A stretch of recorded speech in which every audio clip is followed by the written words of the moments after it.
Welcome everyone to another episode of Martin Wong Chat. Tonight we have Atomic Mari. She does all kind of stuff, very mostly on YouTube. I'm sure you have seen her face before, heard her voice. You might even seen her ads all over the internet because I see her do lots of stuff like with Windows and all these big brands. Super amazing. A lot of fun. What's up? That is a wonderful intro you gave me. I just realized I always make it up on the spot. So I'm like, oh no, what am I saying this time? And every time it's like, hopefully I get it right. I mean, at least don't get it wrong.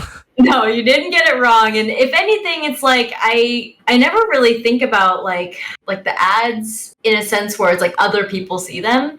I like doing them because for me it's getting to work with companies that I absolutely loved my whole life. Like getting to work with Microsoft and like Nintendo and all these names it's bananas. We broke a lot of barriers in the last, I say, 10 years. Not only like how technology limits, and then on top of that, us being Asian, that's also another barrier that's usually they do not include us in anything regarding entertainment, advertising, any of those. Yeah. Unless you are the token Asian or, martial arts. It's one of those two, but things are changing and things are changing fast.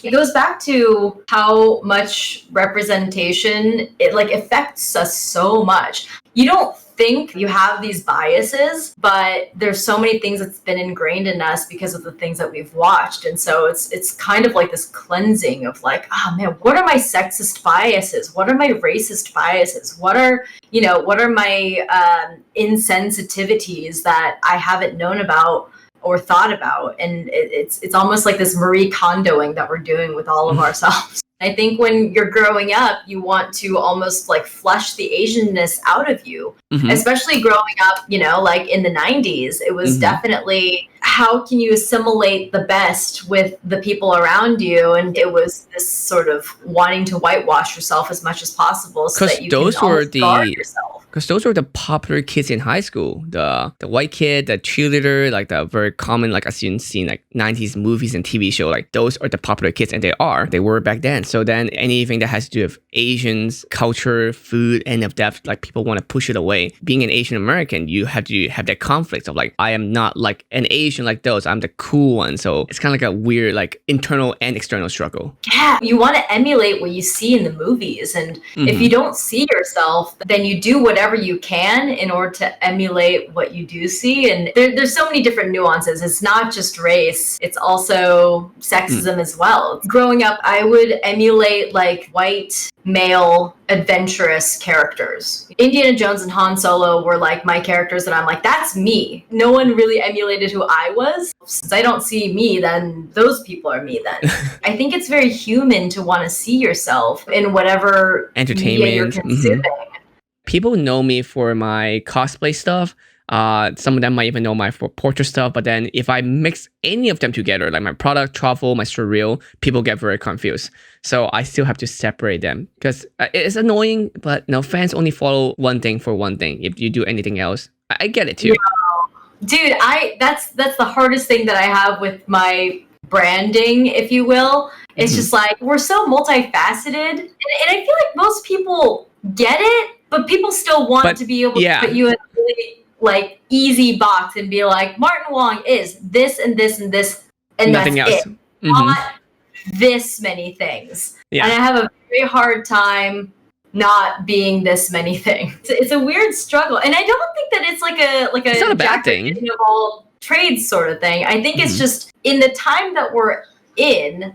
We have the tools to be able to learn so much. And if you have a curious mind, if you are, the type of person who is like a beginner's mind sort of person who is just like, okay, I don't know anything about this, but I want to learn, so I will. And you're easily adaptable, then it gets to this position where it's just like, I don't know, you could do so much more. And I think any other generation, it would be like, no, Martin, you one tray and that's it. You stick to wedding photography and that's it. Especially being Asian, I feel like those are definitely traits that we grow up with, where it's just like, you do one thing, you master that thing, and you die until you do that one thing. But, I think growing up that way and having those sort of being in that cage for so long, as soon as I kind of like let myself off of that leash, I went bananas and I started doing everything. You were one of the big, really pioneer on the YouTube space, doing, Smosh Gaming and all those stuff. Like, how was that like? The one thing that kept me going, if anything, like it ushered me through safely through like all of the roller coaster that is YouTube and YouTube quote unquote like fame or whatever it is the fact that I had ballet and that career to ground me, because everything that was happening in YouTube was not my aspirations. Like I wasn't like, I want to get to 100,000 followers. It was always a secondary thing that I made time for while focusing 100% on my career as a dancer. When I started, and up until about 4 years into doing Smosh, I never thought that I would leave ballet. It's the thing that I had been working for since I was 2.5. I'm like, there's no way that I'm going to leave the ballet world. And so everything I did with YouTube, despite Smosh Games being founded and like kicking ass, even with that, I still wasn't like, this isn't my full-time gig. This ballet is my full-time gig. This is who I am.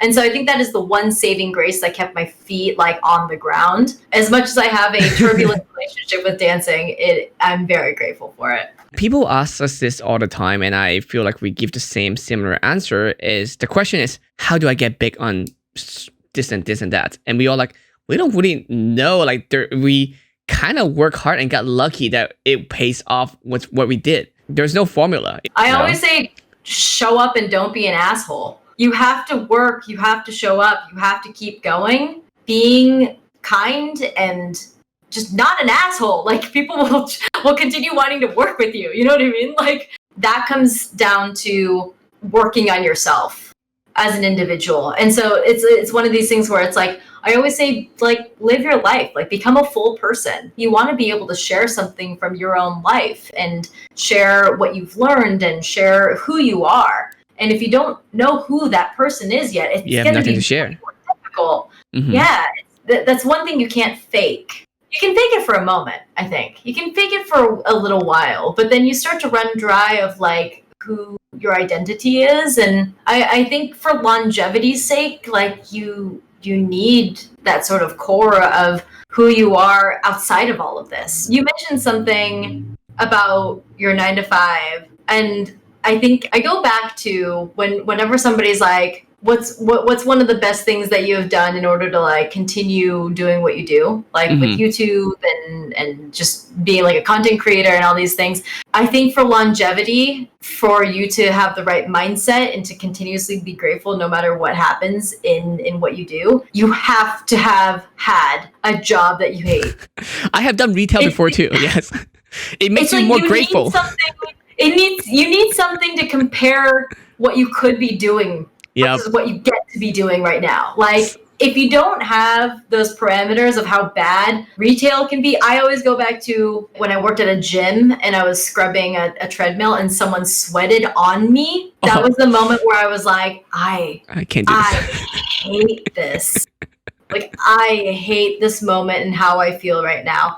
And like, I think it's so important to be able to have that motivation, like, yeah.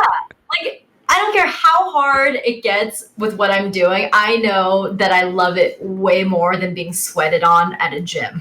I mean, there are always days I'm like sitting at home, it's like, maybe I should get another 9 to 5, more steady income, all kind of stuff. But then there's like going to be flashback where I'm like, yeah, no, I'm good here. Like, I'll work harder. I'll just work harder here so I can't not have to go back to that. 100%. And it's that mindset, I think, that has kept me going. I think it keeps you going. It's like, why am I doing this? And it's like, because I could be doing something else and I don't want to be doing that other thing. You working for yourself, or you doing something that can contribute to your life feels much more empowering than working for someone who doesn't care about you. You're replaceable. And even if you spend many sleepless nights for them, you could be instantly replaced. And that feel so, this is not satisfying. So so that's the lesson. That's the post. It's really cool to be able to connect on something like that. There's a lot more people who are creatives who would agree with us as well. Thank you everyone for watching. I'll see you all around. Bye.